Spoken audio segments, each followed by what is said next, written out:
ಚಿತ್ರದುರ್ಗ ಮೂಲದ ರೇಣುಕಾಸ್ವಾಮಿ ಎಂಬಾತನ ಭೀಕರ ಹತ್ಯೆ ಪ್ರಕರಣದಲ್ಲಿ ಸ್ಯಾಂಡಲ್ವುಡ್ ನಟ ದರ್ಶನ್, ಆತನ ಪ್ರೇಯಸಿ ಪವಿತ್ರ ಗೌಡ ಹಾಗೂ 11 ಮಂದಿ ಸಹಚರರನ್ನು ಬೆಂಗಳೂರು ಪೊಲೀಸರು ಮಂಗಳವಾರ ಬಂಧಿಸಿದ ಬೆನ್ನಲ್ಲೇ ದರ್ಶನ್ ಅವರ ಪತ್ನಿ ವಿಜಯಲಕ್ಷ್ಮಿ ಅವರು ಬೇಸರ ವ್ಯಕ್ತಪಡಿಸಿದ್ದು, ದರ್ಶನ್ ಸಹವಾಸ ಸಾಕು ಎಂದಿದ್ದಾರೆ.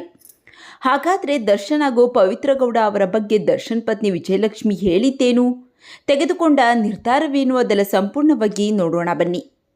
ದರ್ಶನ್ ಅವರ ಬಂಧನದ ಬೆನ್ನಲ್ಲೇ ಚಿತ್ರರಂಗ ಸೇರಿ ಕುಟುಂಬ ತೀವ್ರ ತಲ್ಲಣಗೊಂಡಿದ್ದು, ವಿಜಯಲಕ್ಷ್ಮಿ ಅವರು ಇದುವರೆಗೂ ಯಾರ ಸಂಪರ್ಕಕ್ಕೂ ಸಿಕ್ಕಿಲ್ಲ ಮತ್ತು ಯಾವುದೇ ಹೇಳಿಕೆಗಳನ್ನು ನೀಡಿಲ್ಲ.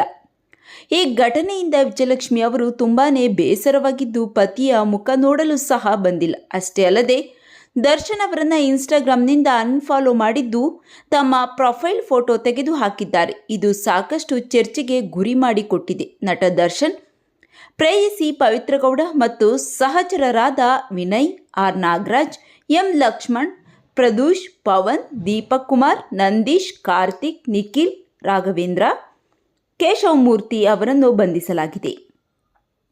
ಎಲ್ಲ ಆರೋಪಗಳಿಗೂ ಬೌರಿಂಗ್ ಆಸ್ಪತ್ರೆಯಲ್ಲಿ ವೈದ್ಯಕೀಯ ಪರೀಕ್ಷೆ ನಡೆಸಿ ಕಬ್ಬನ್ ಪಾರ್ಕ್ ಆವರಣದಲ್ಲಿರುವ ಎಸಿಎಂಎಂ ಕೋರ್ಟ್ಗೆ ಹಾಜರುಪಡಿಸಿ ಹೆಚ್ಚಿನ ವಿಚಾರಣೆಗಾಗಿ 6 ದಿನ ಪೊಲೀಸ್ ವಶಕ್ಕೆ ಪಡೆಯಲಾಗಿದೆ. ದರ್ಶನ್ ಅವರು ಪವಿತ್ರ ಗೌಡಗಾಗಿ ಈ ಕೃತ್ಯ ನಡೆಸಿದ್ದಾರೆ ಎನ್ನುವ ಸುದ್ದಿ ಹೊರಬೀಳುತ್ತಿದ್ದಂತೆ ವಿಜಯಲಕ್ಷ್ಮಿ ಅವರ ಹೃದಯ ಚೂರು ಚೂರಾಗಿದೆ. ಆದರೆ ವಿಜಯಲಕ್ಷ್ಮಿ ಅವರು ಈಗ ಎಲ್ಲಿದ್ದಾರೆ, ಮುಂದೆ ಯಾವ ನಿರ್ಧಾರ ತೆಗೆದುಕೊಳ್ಳುತ್ತಾರೆ ಎನ್ನುವುದು ಎಲ್ಲರ ಪ್ರಶ್ನೆಯಾಗಿದೆ.